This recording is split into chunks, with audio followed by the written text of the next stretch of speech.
Yeah, okay, welcome back to Northern Steel, episode 58. I'm Dominic, this is Chris, blah, blah, blah, blah, blah. I'm still upset. I'm upset. I'm Why? mad. You know why. If you listen to this, you know why. As a Steeler fan, we know why. The Steelers suck. And here we are. We usually try to do the whole, welcome back, baby. I'm not doing that right for this podcast. I'm not doing that today. We're recording this podcast way earlier than normal because I have a busy week of travel this week. And it's good in a sense because I'm still feuding, I'm still livid, I'm still loathing, and I can pour that emotion into this podcast, hopefully. Yeah, I think this is less of a podcast for your viewer entertainment and more for just us to have an outlet to rant. So if you want to hear us ranting and venting, you came to the right place. I'm going to sneeze, maybe, because I'm allergic to this frickin' team. Nope, I'm holding it in. Okay, like every week, we do highlights of the Steelers games. We do not shy away from the highlights when they suck.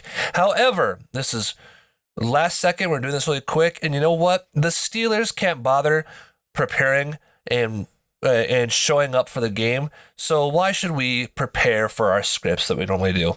So like the Steelers, let's go out there and wing it and produce an absolute shit show just like the team does. So if you missed the highlights because you're too busy literally doing anything else, because that's what you should have done through Sunday, here we got the highlights, I guess, for you. Okay, let's see what we got here. Starting off, we got the Texans on offense. We talked all week about C.J. Stroud and how good he can be. Well, guess what? The running game is good too, as Dameon Pierce just runs it down our throat, and he will do so for the game. D-line. Oh, God, I'm allergic to this team, I swear. The D-line gets no push. The rush gets no push. You know what they decided to do? They decided to throw screenplays. They were throwing screenplays all freaking game, because they know the pass rush is going to get through. But actually, did they really, Chris? No, they don't. They end up in the red zone after 8 billion tries of back and forth and penalties. He throws an easy slant touchdown to Nico Collins on Levi Wallace. Whoa, what a surprise on Levi Wallace. Would have never guessed it. Texans up 7-0 early in an easy drive. As you can see here from the highlights, Levi one-on-one against Nico Collins. He thinks, what, should it be an inside slant? I guess it is, but I'll never cover it. And it's an easy touchdown for the Texans. Chris, take it away. Yes, and the Steelers trying to get something going, and we get absolutely sacked and manhandled by the Texans. Something that should have been a theme for us going into this game, vice versa, but of course, it was definitely not the case. You know, in this next play, he tries to throw it deep to Calvin Austin, replicating what happened last week, but Steven Nelson, ex-Steeler, ended up picking off the ball, and he said, Steelers are predictable. They tried to run the same play as last week. This shit ain't going to fly here. So he goes and picks it off. Texans end up only getting a field goal out of it. Me thinking, oh, there's definitely a chance in this game. Think again, Chris. This is only the beginning. Next Steeler drive, we have the ball. We hand it off to Najee Harris, who doesn't get anything from that play. He's the only person who actually showed up today, but that play definitely did not a service for him. And here we go. Defense getting absolutely annihilated, going over the middle of the field. We somehow stop them for yet another field goal. 13-0. Houston on top. Popcorn Dom. Steelers are getting the ball again, which absolutely sucks. 2-minute drill before the half. Kenny Pickett's going to climb in the pocket and immediately gets sacked. That is the second sack for the Texans when the Steelers have 0 on a bunch of Walmart employees. C.J. Stroud with the ball with 40 seconds left in the half. Are they going to drive down and score? You bet your bippy. He's going to throw it to Nico Collins. No one makes an effort to tackle. It is like 7-7 training camp practice out here in this game. He runs it all the way to field goal range already, 30 seconds left in the game. They're able to spike it, get a couple more yards, line it up for the field goal. Might as well score some more points before half, right? Sure they do. They don't even want to show it. They skip that play. It's now 16-0. Najee Harris gets the ball, and he can run and pound his way for a first down. Like Chris said, the only player who can do anything on this offense today. Again, the offensive line getting zero push against some no-namers on the defense, the Texans, and unless you want to count Will Anderson, who is a rookie. Jalen Warren getting some good runs in there. The running game, wow, going well. Maybe we should keep running it. Well, whatever happens, we stop, we pause, we kick our own field goal. Now 16-3. Maybe we're getting some momentum back with another field goal. Maybe get 16-6. Remember, we're on the climb back, only down 10. Chris, what do you think?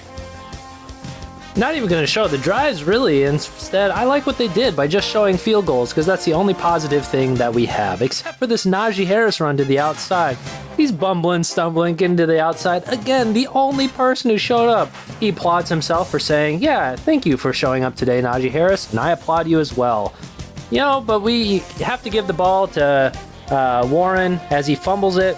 First time I've ever seen him fumble it, and maybe this will make the non-believers in Najee stop and think, well, they're two different players. They have their own different skill sets. Warren isn't the top back, but you know what? He's still good. Not trying to diss Jalen Warren and all, but here we go. Get another sack.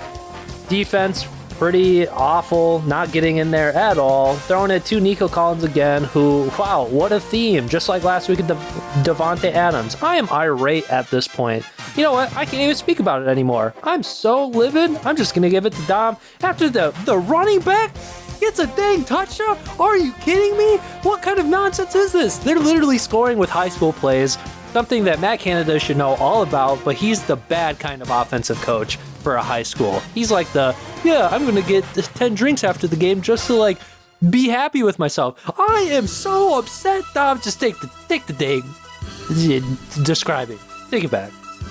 The thing is, while we're trying to make up these highlights, as CJ Stroud throws another strike to Nico Collins, who will go in for a touchdown to make it 30-6.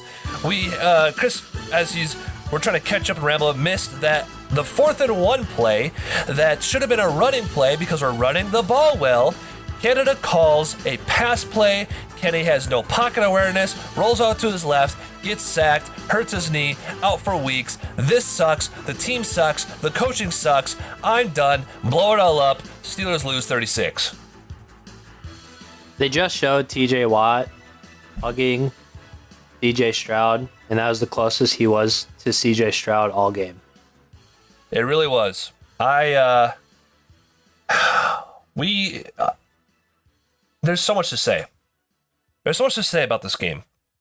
And this is probably one of the top 5 losses I have witnessed because of what it means for the Steelers in terms of their complacency, their ego, their stubbornness. Another game in which we get completely out-coached, out-schemed by a potential lesser team. Now, pause it back. Yes, the Texans have. Well, they had nobody.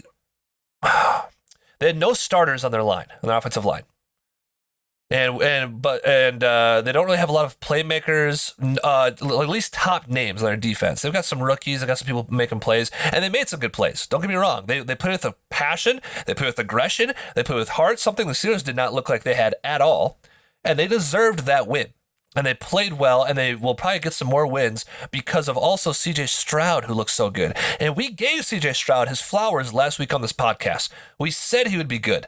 He had 900 or so yards going into the game. He had 4 touchdowns, 0 picks, and he looked every bit of the part. He did not look scared. We said that the key to the game, even though the line was so weak, that the Steelers secondary needed to play well in man coverage so that the pass rush could get there. And they didn't do it. Against Kendra Green, against all these scrubs on the line, the Steelers had 0 sacks, which is absurd. The Texans, who their D-line is full of a bunch of known names, plus Will Anderson, had 3 to 4 sacks. I don't even remember the number. Greenard, for the Texans, if that's how you pronounce his names, or Grenard, an absolute beast out there, blowing up plays consistently. The line sucks. I would have never guessed that was going to happen, but it's also, I can expect that to happen because this team does this all the time. They've been doing it since 2020, Chris. We've been yelling about this, about the coaching, about the scheming, and they think they're doing things right. It doesn't make any sense. And before I pass it off to you, what really pisses me off is how bad the defense is, how bad the offense is, how bad the coaches is, because when you love the Steelers so much, we listen to all these podcasts. I listen to everything. I listen to... Whoa. Okie doke. Awesome. Power just went out. Anyways, what I get so mad about when I'm listening to the podcast is that when I'm listening to podcasts from all the players and they all talk about how special this team can be, how good they're going to be, like Patrick Peterson's podcast, he says, oh, we're going to move each other around. We're going to disguise things. I'm going to get 8 picks. I'm going to get whatever. The defense is a problem too. And what's so frustrating is that you cannot tell me that the offense and the defense are looking at these games, that they're looking at the tape, and they're watching the Bills, they're watching the Chiefs, they're watching the Dolphins, and you can't tell me they sit there and they think we're close. Because they're not close at all. They're garbage on all counts. Absolutely garbage. Yeah, no, I totally agree. And you know what? I think this is a great opportunity for us to slow it down a little bit. I can tell you and I are both very angry because we're speaking at 1,000,000 miles per hour. I'm taking a second to slow down a little bit and maybe catch our breath. It is frustrating. I mean, we came into yesterday's game having the feeling of it being a trap game. I think that's fair to say.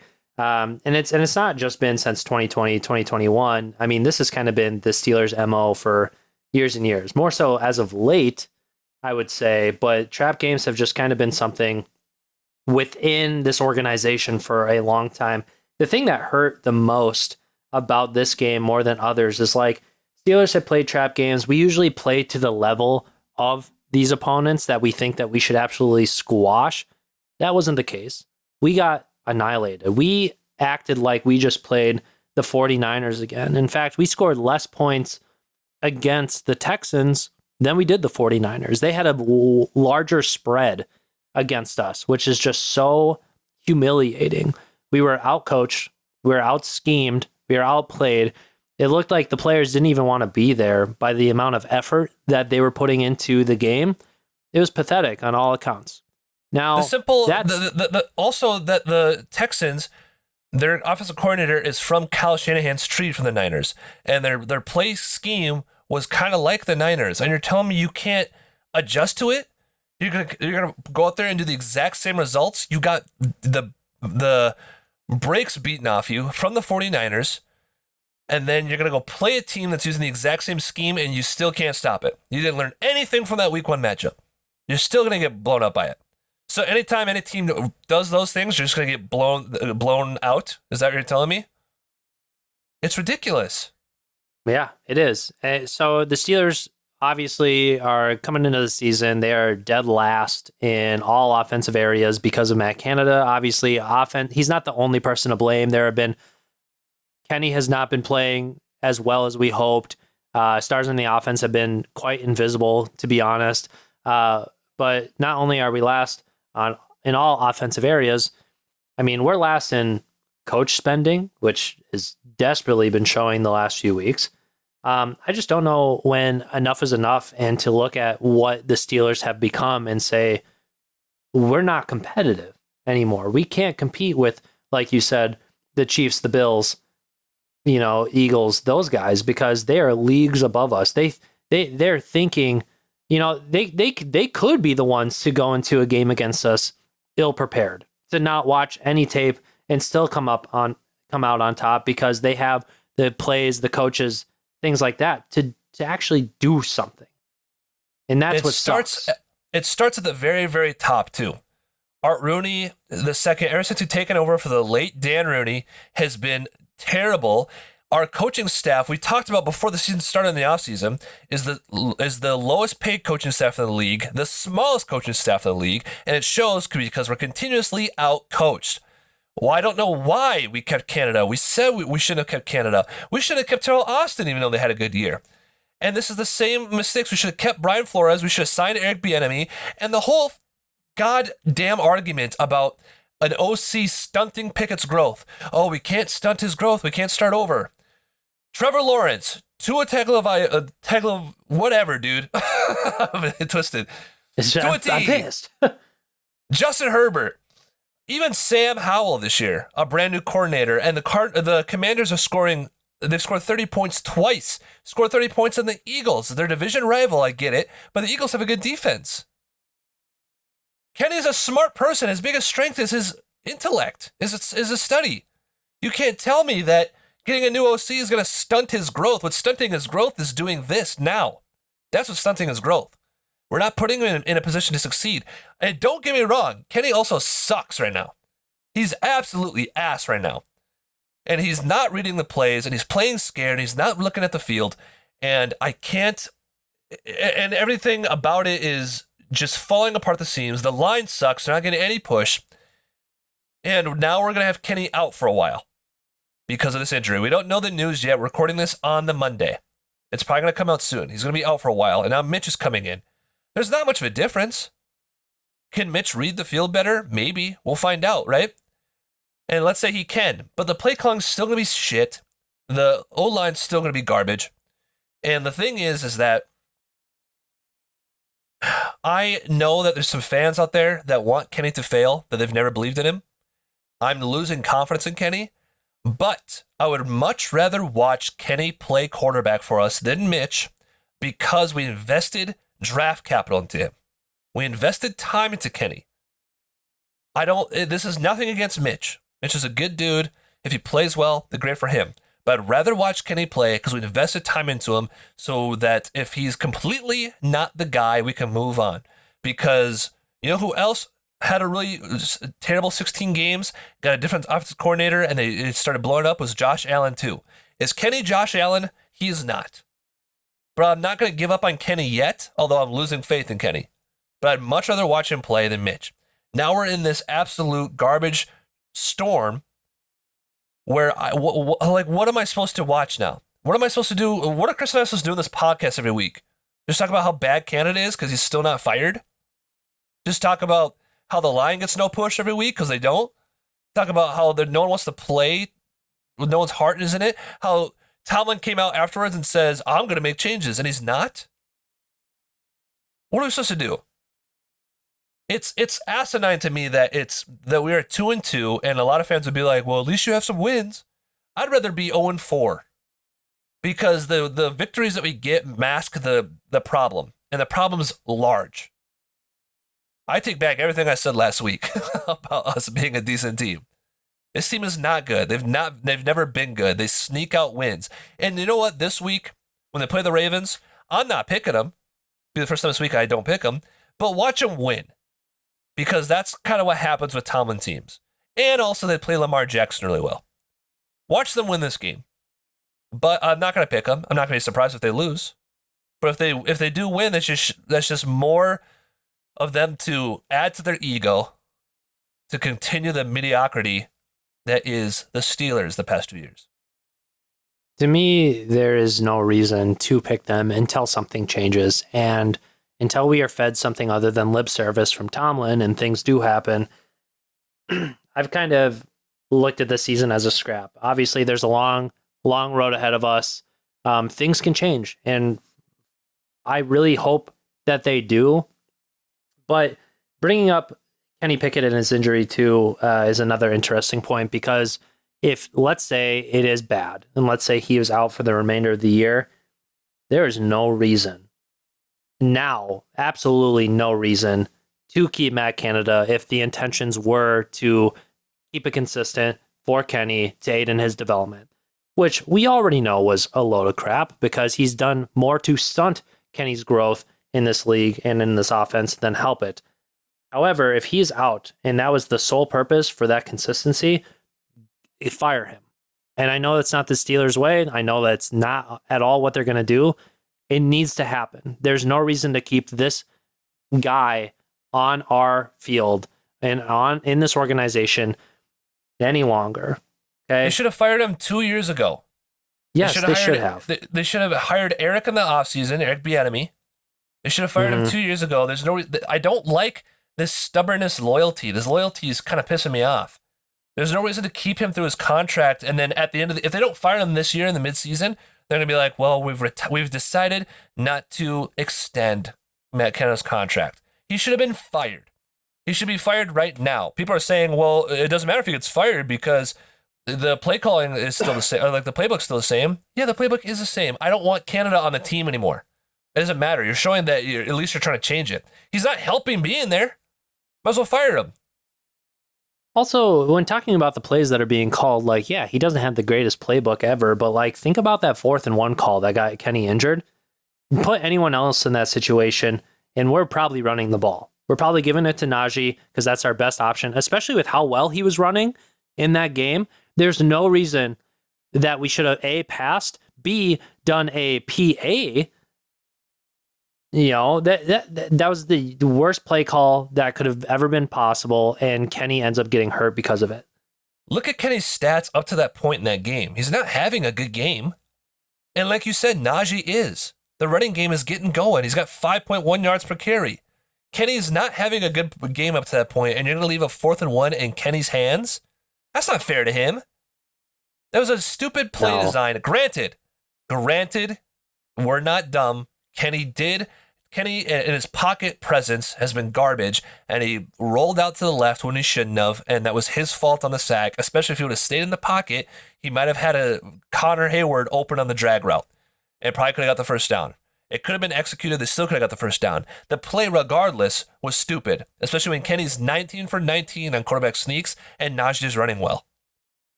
The play call was so dumb, and now he's injured. So thanks a lot. Yeah. Now, Go ahead, Chris. Go ahead. I was just going to say, the last thing I have on Canada is not only with the development of Kenny, but I think he has single-handedly done a good job of turning a lot of Steeler fans on multiple players on this team also. I mean, I think we don't run Najee well, or play to his strengths at all. We never pull any guards. When we did, for the first time in 4 weeks, I think he broke out for 15, 16 yards or something like that. Like,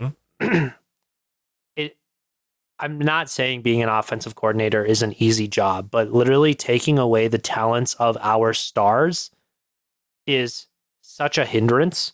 I mean, I give all the hate you want to DJ, but God, I miss him out on that field. A little bit of separation, another weapon to get out there and maybe have a quick pass because no guy can get open on our team. I think not that it matters if much, we had but yeah. Not that it matters. I think if we had a better offensive scheme, maybe George Pickens wouldn't get 35 yards a game, because we know what he's capable of. Maybe if we played Calvin Austin the right way and put him in the slot, did a lot more. Game. George Pickens also had a bad game. Should have caught some more passes. Should have caught that touchdown. He should have. But we stated that earlier. No person showed up in that game that wanted to be there. Nobody did. But I hate the unnecessary and unwarranted hate that some of these players get, especially Najee, when I personally think not all of it's his fault. He has battled injury. He's battled having a horrible offensive line and a horrible offensive coordinator. And it's just, these guys that had such great talents are probably going to go elsewhere and excel, and it's going to hurt. And that's going to tell everybody this is coaching. It should already be a glaring sign at you saying this is because of coaching. But for some of you who like to point blame at only the players and never look at the coaches for what's going on, this is your sign. Look at it. Something needs to change. Will it? No, but it has to. Yeah, no heart from anyone on the team. Wide receivers can't get open. Tight ends are running slow. Everyone looks scared. Defenses, again, I can't stress this enough, how bad the defense is. We all want to talk about that the defense is so good. They're not. They're bend and break. They give up 1 billion yards every week, and if they don't get a turnover or sack, then they're getting smoked. The thing is, let me give you some stats real quick. These all come from Alex Kozora, Nick Farabaugh, Warren Sharp, and whoever else on Twitter. If you don't have Twitter, this is for you, okay? The Steelers have lost by 22 plus points in 6 games between 2021 and now. The last time they lost 6 games by 22 plus points, that streak was from 1998 to 2020. We've now tied that mark in 3 weeks, or 3 years. Here's another stat for you. Since 2021, the Steelers have had more first quarter drives and in turnovers than they have had touchdowns. This is the only team in the league with such a stat.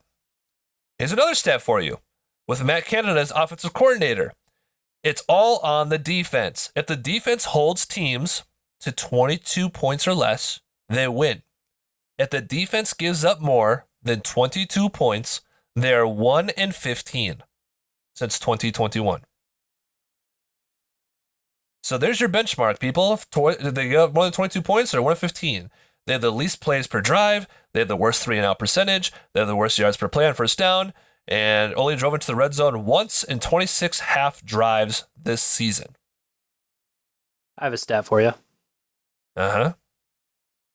Did this a little bit myself, but and obviously there's a theme of Matt Canada in this podcast, as there has been for the last couple of years. But if you ever want to really dig in deep to how bad of an offensive coordinator Matt Canada is, I've never known a offensive coordinator to be so bad that they also affect your defense. And I say that for this reason, because yeah, our defense has been bad. They have been atrocious. However, they have been forced to be on the field a lot. Like, talking about yards and things like that, yes, they've given up a lot. It is unacceptable, especially when we're the highest paid defense in the entire National Football League. But I was going through the first 4 games. Steelers are being beat in time of possession by 135 minutes to 104 minutes. That's an entire half of football in just 4 games, in a 4-game sample. Realistically, you're looking at those numbers and you're like, maybe if you're a bad team, you're like, 10 minutes. We're an entire half that we don't even have the ball compared to the other team. Our defense is tired. They're dragging on. Our offense can't even keep a drive long enough to give our defense any kind of a break. It is bad. And also, the last thing I was going to say is the quote that I saw that I thought was really bad, but I don't know if it was Tomlin or Canada, because I saw it on both sides, and you'll probably correct me, but saying how this Steelers team is not capable of coming back from being behind in a large deficit. This team is not capable or have the talent to do so. What kind of lack of respect and confidence that you have in your players to say such an outlandish thing? That means you literally have given up on your team, on your players. Stop pointing the blame. You are the ones to blame. You are the reason they can't come back from this. Change up things. We say it every single week. If defense is starting bad in the first half, change up the game plan. Even if it doesn't work, at least it showed initiative that you're like, hey, I still think we can do this. But you never do. Did we ever double team Devontae Adams? No. Did we ever, stack the box against the runs like for teams like, Chubb or any of these guys? No, we didn't. We never do that. We like to play zone, and that's it. And it's frustrating. Matt Canada said that about not being able to come back. And going back to your defense, to play devil's advocate to your time of possession thing, the Steelers are bottom league in run defense, middle of the pack in pass defense and third down defense. And this is from Steelers Takeaway on Twitter. And it says, before you blame the time of possession or offensive issues, like you just pointed out, the first 3 Texans drives with 4 backup O-linemen were 13 plays, 9 plays, and 7 plays. That has nothing to do with time of possession. They started off slow. They started off bad. I agree. I'm just saying. It would have been worse if they were held to 0, and because we can't do anything, then they're on the field constantly, and by the end of the game, they're giving up more and more. But they already started off bad in that game. They gave up 3 scoring drives back to back to back. My thing is, there's one game that we actually had the time of possession longer than our opponent, and that was the Raiders by 3 seconds. Right. I That mean, was also the that was also Browns. our best win, even though the defense was letting them come back in that. And like you said, with Devontae Adams getting so many yards, the Steelers have also let up 4 100-yard receivers every week. And you know who's covering that guy every week? Yeah, Ayuk, but Cooper, Devontae, Nico Collins, going off every week. listen, we could sit here all day and just point out the problems. We know the problems. They're glaring. They're as glaring as that light behind you in my eyes. Yes, exactly. But I don't think anyone wants to listen to it for 4 hours, and that's probably only diving into half of the problems.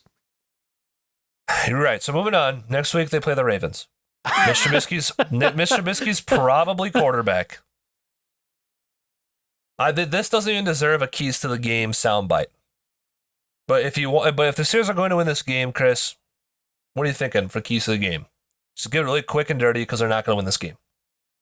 Keys to the game. All right, so that was my intro for this one. I'm not editing it, so I'm not putting it in. That's fine. The sound effects. That's fine. Okay, so realistically, I've been so pissed off. I haven't even really thought about the keys to the game, but I feel like they're pretty standard going from week to week as far as the same thing goes. Lamar Jackson is a threat on the run. We play generally really well against Lamar Jackson defensively. However, I don't know if that'll necessarily be the case with how bad our secondary is playing. Again, if our secondary can hold guys and keep them in check and actually cover them for longer than 3 seconds, I believe our guys on the outside can get in there and get to Lamar Jackson. All right? Our secondary is such a weak focal point to us. CJ Stroud, I believe, got a pass off by an average of like 2.5 seconds last game. And, you know, obviously we should have been in there and sacking the guy 100 times last week. Wasn't the case, but his release was so quick on the ball. Cannot be the case this week. We got to stay on our guys. Luckily for us, they only realistically have about 2 weapons in the passing game with Mark Andrews and Zay Flowers. I don't know if Odell Beckham is back or Rashad Bateman is back, but it probably doesn't matter because Zay Flowers will have his 200-yard receiving game because we're just good at, giving a... No, it'll probably be Mark Andrews. It's the week of the tight end, I think, for this Steelers defense. So anyway, first key of the game is containing the receivers, any kind of weapons, and making sure that our guys can get into and on top of Lamar Jackson as quickly as possible. Second thing goes, just controlling the clock. We finally figured out something with Najee Harris last week. He did so well in the 13 carries that he got. He averaged over 5 yards per carry. Run some of those plays again. Pull the guard. Get the run game going, because I think that would be a classic Steeler Raven fashion, is running the ball. It's not going to be defense. That's no longer a classic Steeler fashion anymore. So if we're going to win this game, we got to control the ball by running the ball. I hope Mitch can do something, but those are basically my half-assed keys to the game. Yeah, basically, agree with some things, disagree with other things, especially according to the most recent stat. Even though the defense does suck, if they can't score more, if they let more than 22 points, they lose. So the defense actually does need to be big in this game if you want to win the game. They need to shut down Lamar Jackson like they have in the past. Will they be able to do it? Probably not. We'll find out. The big changes Tomlin's going to make this week. Do we think he's going to make any changes? Probably not. My prediction is that his big change would be JPJ plays more. Is that enough to satisfy me? It's not, but I will like to watch him play, regardless of how bad we get cooked, because he's a rookie and I want to support him on the team. I'd rather watch Corey Trice get in there with a bum leg than some of the guys that we have. Realistically, Corey, come back. I agree. The keys every week is the line The Lions got to control the line of scrimmage. We got to run the ball the whole time of possession, and defense has got to be good. Will those things happen? They won't. The play calling's going to be bad. We'll see what Mitch can do. I'm going to root for Mitch. I will never, ever, ever root for the Steelers to fail. I will not do it. And I'm not going to root for Mitch to fail. I hope he plays well. I hope he he does too. But I'd rather watch Kenny, and it sucks that he's hurt. And it's nothing against Mitch. I don't think it's going to go well. But that is the way the cookie crumbles. And even though Tomlin said we're going to make some changes, I think it's just a line he always feeds, and it's not happening. So with that being said, now that we're all nice and angry and riled up, let's do our picks for this week, Chris. Do we have to? Sure do. Yeah, it's probably the only thing I look forward to in this podcast. Anyway, let's go! Bears at Commanders. Commanders. Chase Claypool getting kicked off the team. You can come back to ours. We're not doing anything either. Jaguars at Bills in London. Kind of cool that Jaguars are playing in London 2 weeks in a row. But I'm going to go Bills. Yeah, kind of a big advantage for the Jaguars to not have to deal with the travel things. They get to adjust the timeline for 2 weeks in a row, if you really think about it. I'm going to go Bills as well. That's a pretty large advantage that they don't have to readjust the 6-hour time difference. Or not that much of a difference. Where are they at? 5-hour time difference. Not much of an advantage because they're probably out eating crumpets and drinking a bottle of water. Damn. Sorry, Charlie. Yeah, sorry to Charlie. That was so bad. Damn. Charlie, I hope you go to the game. Actually, that'd be kind of cool if you got to see T-Law 2 weeks in a row. We know you're a big fan, so. That's the only team that ever plays in London, apparently. So, Saints at Patriots. Yeah, battle of mid here.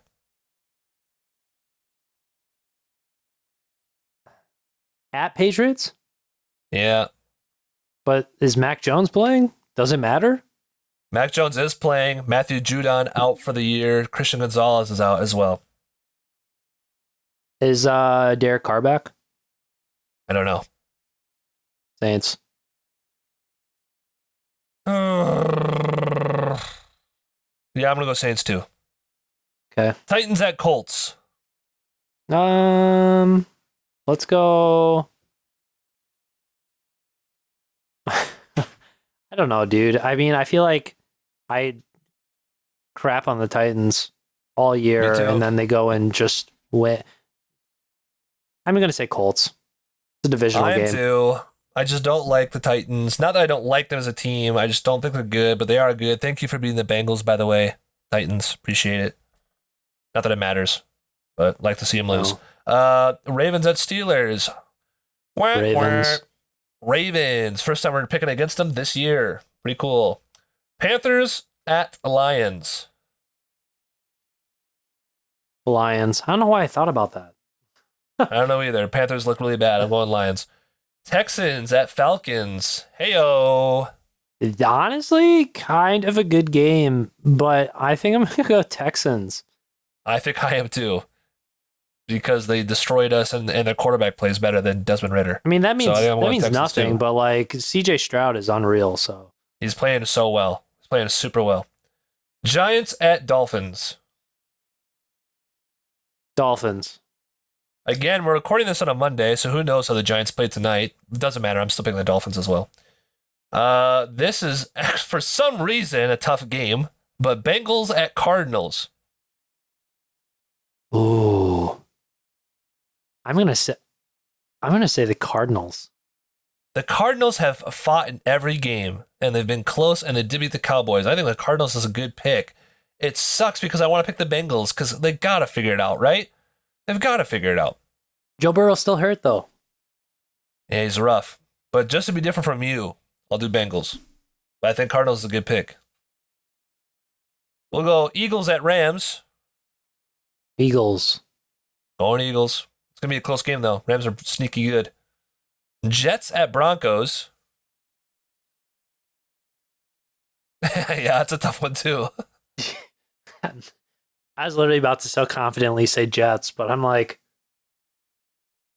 Here's my thought. I don't think the Broncos are as bad as their record shows because they've also been competitive in every single game. They're kind of like the Cardinals, but in the AFC. They're opposite, though. Their Broncos, Russell Wilson's playing a lot better this year. He's figuring that out, but their defense sucks. And the Jets' defense is good, and Zach Wilson just had his first best game this year. Can he duplicate it? I don't know. Are the Jets' defense good enough to hold the Broncos down? Maybe. If the Jets don't play against the refs, then I'll probably go Jets. But damn. Yeah, I know. Yeah, I even forgot who are the Jets playing? The Broncos. I'll go Broncos. F it. I'll go Jets. Make it different. Chiefs at Vikings. Chiefs. Yeah, Chiefs. Good luck, Vikes. Cowboys at Niners. Yeah, that's a good game. God, Niners. I mean, realistically, it should be a way better game. I have a feeling Niners are just going to destroy. I don't know, but I'll be watching. That'll be actually a fun game to watch. I'm picking Niners as well. Packers at Raiders.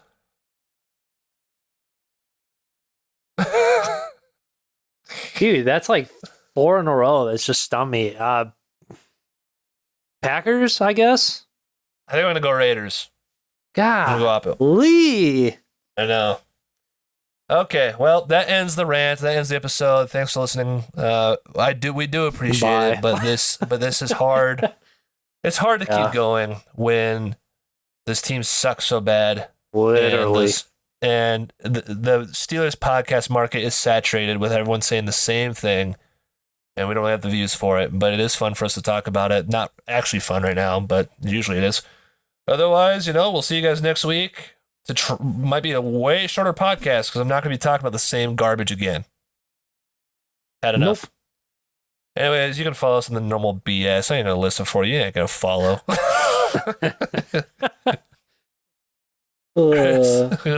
Any like, share, and subscribe. Have any last words to these people? Please, Steelers. It's not even go Steelers. Like, please. I got one for you. Fire Canada. There you go. Oh, Canada, get off my fucking team. Okay, you got to beep that one. Nah, it's at the end. I was listening to that far anyways. All right. Peace out. Bye. See you guys next week. Peace. Deuces.